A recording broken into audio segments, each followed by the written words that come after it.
Will AI improve our lives or exterminate the species? What would it take to abolish poverty? Are you eating enough fermented foods? These are some of the questions we've tackled recently on The Next Big Idea. I'm Rufus Griscom, and every week I sit down with the world's leading thinkers for in-depth conversations that will help you live, work, and play smarter. Follow The Next Big Idea wherever you get your podcasts. Did you know that small and medium businesses make up 98% of the global economy, but most B2B marketers still treat them as a one-size-fits-all? LinkedIn's Meet the SMB report reveals why that's a missed opportunity and how you can reach these fast-moving decision makers effectively. Learn more at linkedin.com/meet-the-SMB. Welcome to the American Negotiation Institute's podcast, where we will teach you the skills you need to get more out of life. And now your host, Kwame Christian. Hello and welcome to another exciting episode of Negotiate Anything. I'm Kwame Christian. I'm a business lawyer and I'm passionate about teaching business professionals like you the keys to negotiation and persuasion. This podcast is produced by the American Negotiation Institute, where we offer live negotiation trainings, business consulting, and one-on-one coaching for professionals that want to learn how to communicate more confidently and persuasively. From now until the end of the summer, we're offering all listeners one free coaching session with me. And if you're interested, go to AmericanNegotiationInstitute.com/coaching or click the link in the description below. Our guest today is Barb Smoot. Barb is the president and CEO of Women for Economic and Leadership Development, also known as WELD. WELD is an organization that develops and advances women's leadership to strengthen the economic opportunity of the communities that it serves. Under her leadership, she was able to take WELD from a local organization to having an impressive national presence. Barb was selected as one of Smart Business's 2016 Smart 50 Award winners and was recognized as the Women's Business Champion by the Columbus chapter of the National Association of Women Business Owners. In today's episode, Barb shows us the negotiation tactics she uses to create powerful collaborations in the community. Community collaborations are the lifeblood of successful nonprofits. Similarly, in the business world, collaboration within your company and with complementary companies is one of the best ways to create the synergy you need for symbiotic growth. Lastly, if you're new to the show, make sure to check out the sparring session. That's where the guest and I go head-to-head in a sample negotiation. Barb did a phenomenal job, and we had a lot of fun with it. I know you're going to get a lot out of this one, so without further ado, let's jump into the interview. Barb, thanks for joining us today. Thanks, Kwame. How are you this lovely morning? I am fantastic. I'm better now that we're chatting. How about you get us started by telling us a little bit about yourself? Kwame, thanks for that question. But before I begin, I'd first like to thank you for all the hard work and contributions that you make to women in the community and in businesses in our area. You know, a heartfelt thank you for being a man who walks the talk. So I first wanted to say that before we began our discussion. Well, thank you. Now I am going to make sure that my wife and my mom listen to this episode in particular. Absolutely. Well, Kwame, what I do day in and day out, my title is President and CEO of Women for Economic and Leadership Development, and we call it WELD for short. You know, to put it briefly, I'm responsible for building confidence, connections, and skill sets for women in our communities and the communities that we serve so that they can advance in their leadership ranks, grow their businesses, and really achieve their career aspirations. Fundamentally, that's what I do. That's phenomenal. And how long have you been doing this? I've actually been employed by WELD for 7 years. So on a formal basis, I've been supporting women for 7 years in this role. But prior to it, supporting women has always been a passion of mine. So I had volunteered for WELD, and even in a previous career, I was heavily engaged in mentoring and helping women navigate through the corporate ranks. Nice. And your background is really interesting because your undergrad was in physics and then you got into the financial services industry, right? Yes, it's a lot of dots in between and to get from point A to point B, but essentially my heart has always been in math and science. I like the quantitative. I like learning and the discovery. But I lived in a community several years ago when I just got out of college, and if you could add 2 plus 2, they were trying to convince you to take the actuarial exams. And that's how I made that leap from physics to actuarial to the business world. Wow, that is incredibly impressive. Well done. Thank you. So for those people out there who don't know about Weld and are interested, this is your chance to make a pitch. What are the benefits of being in Weld? Thank you. Fundamentally, the value to being in Weld is developing those key connections in the community that's going to help you advance your career, grow your business. People will tell you it's not so much your resume that gets you in the door. It's people who know you, who are willing to speak your name, that help you get in the door. And your resume is the one that keeps you in the room, if you will. Weld develops those skill sets for you, develops those connections, and it's a real community of support of finding like-minded women who want to pay it back and help the women in the communities that we serve progress. Yep, I'm a fan. I just got involved with Weld earlier this year, and thankfully I was able to connect with you, and I'm excited to serve more with what I can offer. Thank you. With Weld, the reason why we do this, you could say it's the right thing to do, and everything around fairness and equity. But the reality, Kwame, is when you have more women in top leadership, companies financially outperform others with fewer or no women in leadership.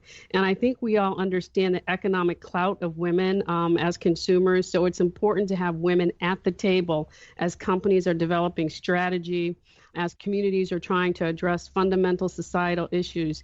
If you have a team that doesn't include women, you're missing half the piece that you need to succeed. Absolutely. Well, I'm glad you are doing the work that you do, and we will continue to support however we can.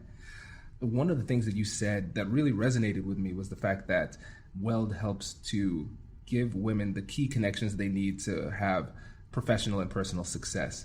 And one of the things that I know you've been able to do successfully is use key connections through collaboration with other partners in the community. And I'd like to try and break down the negotiation aspect of collaborating between organizations. In your experience, how has collaboration helped Weld grow? Collaboration has been the key reason, I believe, why Weld is where it is today. Fundamentally, unless you're an almighty Fortune 10 business, if you will, it's very difficult for small organizations to be all things to all people and have the necessary resources to deliver on its mission. So from the very beginning, when I joined Weld as an employee, it was about identifying where are we strong, what things do we want to actually deliver ourselves, versus where do we really need to seek out the strengths and partnerships of other organizations in the community to further our mission. So as we look to develop partnerships and collaborations, collaborative efforts in the community, we're looking for organizations that complement what we do, that believe in our mission, and that have missions that are reinforcing and reciprocating, if you will. And because of that, we've been able to stretch our thin resources much further than if we had tried to tackle many of these issues by ourselves. And so what I'm seeing is that this is intentional. This is really strategic. Absolutely. As you look at where women are in leadership ranks in our businesses, the nonprofit sector, elected officials, the problem is, and the opportunity is bigger than any one organization. There is so much work to be done that there's no room for organizations to compete for that work, if you will. When you look at advancing women, it's going to take all of us working together in order to move the needle, not competing for and viewing it as a zero-sum game. So from a strategic standpoint, we've sought out organizations that are strong where we don't have the bench strength or the skill sets or the resources in order to deliver on. That's brilliant. That's really smart. And what's really interesting about it to me is the fact that in order to effectively create this strategy, it required a level of humility and vulnerability that you needed to identify those weaknesses. Absolutely. There are so many different levels of strategic partnership. You might have the ones that are merely cross-marketing of events, but the real return on investment, if you will, is when you start to embed in each other's organizations and each other's strategies and cross-pollinate. That's when you really get that return on investment. So, Weld is wonderful at developing women's leadership skills and their community connections. How do we work with organizations that focus on helping women business owners run their business?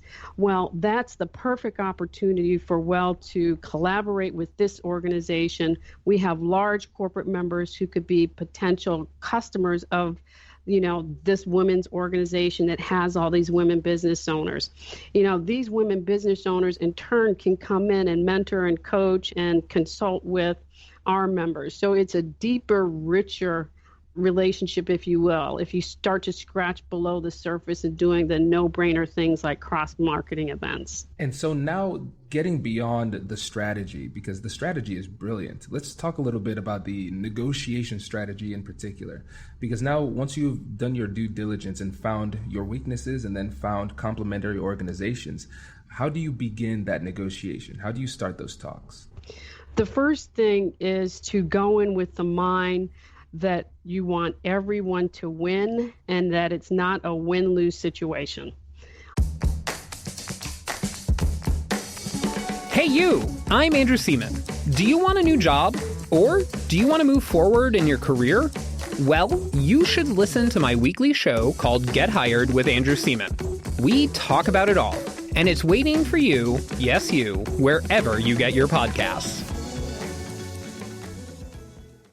Small and medium businesses don't have time to waste, and neither do marketers trying to reach them. On LinkedIn, more SMB decision makers are actively looking for new solutions to help them grow, whether it's software or financial services. Our Meet the SMB report breaks down how these businesses buy and what really influences their choices. Learn more at linkedin.com/meet-the-SMB. That's linkedin.com/meet-the-SMB. Understanding with clarity, crystal clear, what the other organization needs in order to further its mission, and really be thoughtful about how our organization can support them and their mission. It begins with that. It's not about going in and trying to dominate a conversation and saying this is what Weld really needs or this is what my organization really needs. If you walk in with wanting to be a true partner and wanting to have a reciprocating relationship, you'll take the time to listen and understand the needs of the other organization before you start trying to go down the path of getting your own needs met. Brilliant. I had a huge smile on my face as you were answering this, because you just hit on almost all of the negotiation fundamentals here. And especially when you talked about the mindset too, because I think a lot of people rush into these conversations, they're ill prepared, and they focus too much on the tactics that they're going to use at the table and not what's going on in their own mind. But the very first thing you said was a mindset issue, shifting your perspective on what a negotiation should be and what the outcome should be. And taking the time to cultivate those relationships before you begin to think about transacting business. Some of the relationships and the strategic partnerships that Weld has in the communities that it serves have been years in the making of getting to know the leadership of the different organizations, understanding their programs, building confidence that you are a person that is committed to your word and deed. Starting with that relationship first, if you get the relationship right, the transacting of the business is so much easier to accomplish. Absolutely. And the simple word that comes to mind is patience. In almost every situation, we need to suspend our agenda and put the people first. And that's what you said. You focus on their needs, getting to understand them thoroughly, and learning how you can be of assistance. And you come with value first before even making that ask. Absolutely. And having a true desire to want to learn about another organization or about the individual that's in front of you. One of the things I most enjoy doing is, going to meet someone for a cup of coffee and hearing their leadership journey, how they got to where they are today, and identifying 2 or 3 ways, easy ways where I can help that person or advocate for that person without expecting anything in return. Nothing at all. And sometimes, years down the road, someone will say, I met you for coffee. You may not even remember it, but I remember you telling me about XYZ. I'd like to bring this opportunity to your organization or help this corporate member join your organization. If you invest in relationships, that's where the return comes from. Absolutely. And generosity really is the key. One of the most popular books on negotiation was written by Adam Grant recently. It's called Give and Take, and it's all about the positive effects of generosity and like you said, giving without expectation of getting something in return. And during those conversations, when you learn what makes them tick, when you learn their needs and desires for their organization, how do you propose those things to them? Do you wait for them to ask, or do you begin giving suggestions? Immediately in that conversation, if there is a name that I can refer them to or an organization to refer them to, individuals and to connect them with, I begin as soon as I see that the opportunity is there. Sometimes it may involve my doing some additional follow-up, and sometimes it may be that, I see where your challenge is. I need some time to think about it. And it may be a couple months down the road where bingo, I light upon the right individual that they're looking for or opportunity that they're looking for. That makes sense. Now, one of the other things that makes this strategy so powerful is the fact that it's genuine. You genuinely want to help because your vision and goals are aligned for the most part. And then the next part is the fact that you do a lot of the heavy lifting way before the actual negotiation, or at least I should say what most people would characterize as a negotiation, where you're actually making the ask. You've invested so much into the relationship already that the ask becomes almost perfunctory. Exactly. It's mostly coming in and doing that final handshake. Right. Have you ever had an experience where you saw a powerful opportunity to connect or collaborate with an organization, and after cultivating the relationship, you made the ask and then you experienced some resistance? I have to think about that. There have been times I've experienced, I won't necessarily say resistance, but mainly concern of how will it impact that organization's ability to garner resources.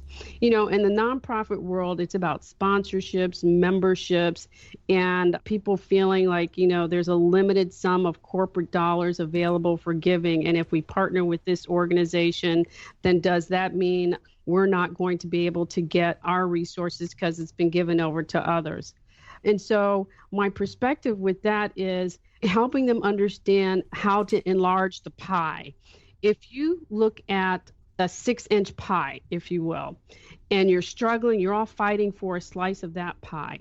Envision instead building a 12-inch pie and dividing up those slices. You all get the same relative proportion of the pie, but the pie is bigger. And when you collaborate with people constructively and try to enlarge the pie, you can all get your slice of the pie, but it's a bigger pie. So you're getting more. Right.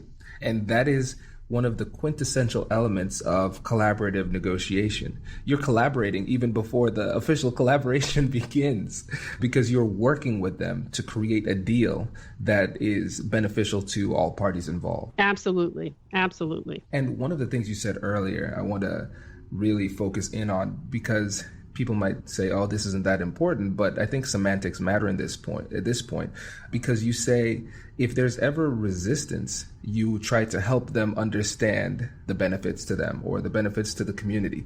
What you didn't say is, I convince them or I argue with them, because it's not an imposition of your will.